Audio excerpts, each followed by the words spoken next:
Hello বন্ধুরা, সবাইকে শুভ সপ্তমীর অনেক শুভেচ্ছা, প্রীতি, অভিনন্দন। তো সন্ধেবেলা ঝটপট রেডি হয়ে বেরিয়ে পড়েছিলাম একটু ঠাকুর দর্শন করতে। তো বেরিয়ে পড়েই চারিদিকে এত লাইট।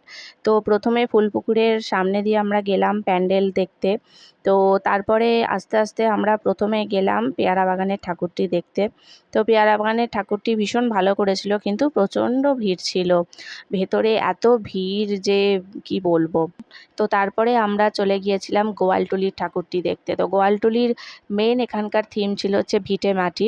তো এখানে প্রত্যেকটি জায়গার প্রত্যেকটি এলাকার জল এবং মাটি দেওয়া ছিল। তো খুব সুন্দর লাগলো সব কিছু। আর প্রতিমাটিও একটি অন্য রূপ দিয়েছিল প্যান্ডেলটিকে। তো এরপরে আমরা আরেক জায়গায় চলে এলাম। কি ভাবছেন দেখে? কলকাতা মনে হচ্ছে না? উড়ালপুলের ঠিক তলায়? না, কলকাতা নয়। এটি চুঁচুড়ার পঞ্চানন তলার একটি অভিনব প্যান্ডেল বা মণ্ডপ সজ্জা, যেখানে কিনা ছোট্ট জায়গার মধ্যে উড়ালপুল দিয়ে খুব সুন্দরভাবে প্যান্ডেলটিকে ফুটিয়ে তোলা হয়েছে এবং আমার ভীষণ ভালো লেগেছে, কারণ এই অল্প জায়গার মধ্যে প্যান্ডেলটি খুব সুন্দর করে কিন্তু এরা ফুটিয়ে তুলেছে। দূর থেকে দেখে মনে হচ্ছিল যেন সত্যিকারেরই আমরা কলকাতায় চলে এসেছি।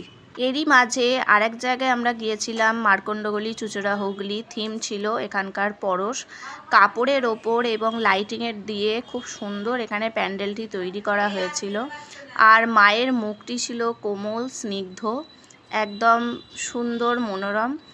এত সুন্দর মুখ সত্যি দেখে চোখ জুড়িয়ে যায়।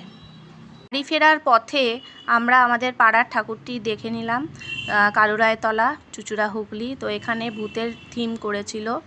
বাচ্চাদের দেখে কিন্তু বেশ মজা লাগবে, বেশ সুন্দর করেছিল। তো আজকের এই ছোট্ট ভিডিওটি তোমাদের কেমন লাগলো অবশ্যই জানিও, আর তোমরা কে কোথায় প্যান্ডেল ঘুরলে সেটিও জানিও।